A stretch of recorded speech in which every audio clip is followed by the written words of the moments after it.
बहुतेक सर्वजण सुखी, समाधानी, आनंदी असे जीवन जगण्याची स्वप्ने बाळगतात. परंतु श्रीमंत व्यक्ती या ऐहिक सुखाचा त्याग करून आध्यात्मिक जीवनात पुढे जाण्यासाठी संन्यास स्वीकारतो असे क्वचितच घडत असते. त्यातीलच न्यायडोंगरी येथील शांतीस्वरूप ट्रेडर्स, बिल्डिंग मटेरियल, हार्दिक ट्रेडिंग, शांतीस्वरूप प्रोव्हिजन, प्रतिष्ठित व्यावसायिक आणि श्रद्धानिष्ठ श्रावक शांतीलाल भिकचंद दुगड यांची सून तर सुमतीलाल दुगड यांची धर्मपत्नी आणि जवरीलालजी श्री माळ नैताळा यांची सुकन्या मुमुक्षू सौ सरला बहन दुगड या जैन भागवती दीक्षा घेत आहेत. त्यानिमित्त न्यायडोंगरी गावातून आज भव्य सवाद्य शोभायात्रा काढण्यात आली. यावेळी भगवान महावीरांच्या गजराने संपूर्ण परिसर दुमदुमला. दीक्षा घेणाऱ्या मुमुक्षू सौ सरला बहन सुमतीलाल दुगड, न्यायडोंगरी व मुमुक्ष बालब्रह्मचारी शिवानी बहन हिरण मनमाड यांची जैन स्थानकापासून संपूर्ण न्यायडोंगरी गावात शोभायात्रा काढण्यात आली. यानिमित्त सुमधुर संगीतमय भक्ती संध्या कार्यक्रमाचे आयोजन करण्यात आलेले होते.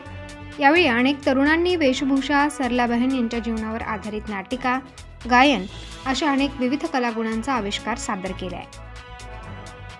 तसेच दीक्षार्थी मुमुक्षू सौ सरला बहन सुमतीलाल दुगड, न्यायडोंगरी व मुमुक्षू बालब्रह्मचारी शिवानी बहन हिरण मनमाड यांचे स्वागत व सकल जैन समाज न्यायडोंगरी यांच्यातर्फे सन्मानपत्र देण्यात आले.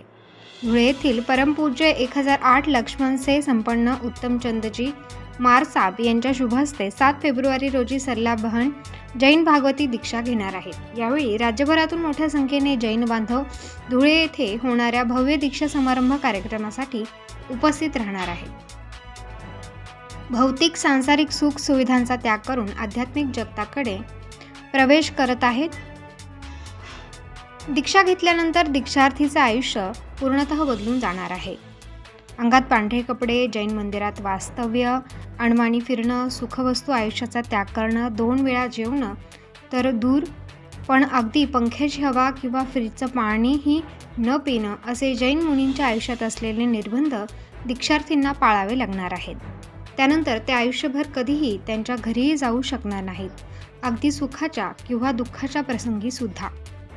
या शोभायात्रावेळी नांदगाव विधानसभा मतदारसंघाचे आमदार सुहास कांदे, पंचायत समिती माजी सभापती विलासराव आहेर यांच्यासह सर्व समाजातील प्रतिष्ठित राजकीय, शैक्षणिक, धार्मिक क्षेत्रातील प्रतिष्ठित नागरिक, जैन नवयुवक मंडळ, दीक्षा महोत्सव समिती, सर्व न्यायडोंगरीतील जैन माहेरवासी भगिनी सहभागी झाल्या होत्या. यावेळी सर्व जैन बांधवांनी स्वयंप्रेरणेने आपला व्यापार 1 दिवसासाठी बंद ठेवला होता. रवंदभूमी महाराष्ट्र न्यूजसाठी हेमराज वाघ, न्यायडोंगरी.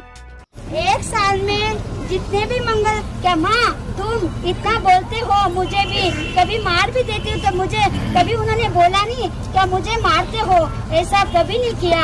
और इस दुगड परिवार को मेरा मतलब शत वंदन है जो मेरे संयम मार्ग पे अग्रसर बनने के लिए बहुत मतलब आगे बढ़ाया है. और उस लोकेश को कहती हूँ कि इस संयम मार्ग पे जैसे आपने आपका मन मजबूत किया है, मुझे आज्ञा देने के लिए बस, क्योंकि मैं भी चाहती हूँ कि लोकेश एक बार संयम ले ले और मैं उसके बाद दूंगी. लेकिन अब ऐसा कहती हूँ कि भैया मैं तो अब संयम मार्ग पे जा रही हूँ, आप भी इसी मार्ग पे बढ़ना, क्योंकि अभी आपके पापा के लिए मैंने 2 पंक्ति बोली है, उसी का चिंतन करना, क्योंकि यह संसार स्वार्थ भरा है, इसमें कोई भी सार नहीं है.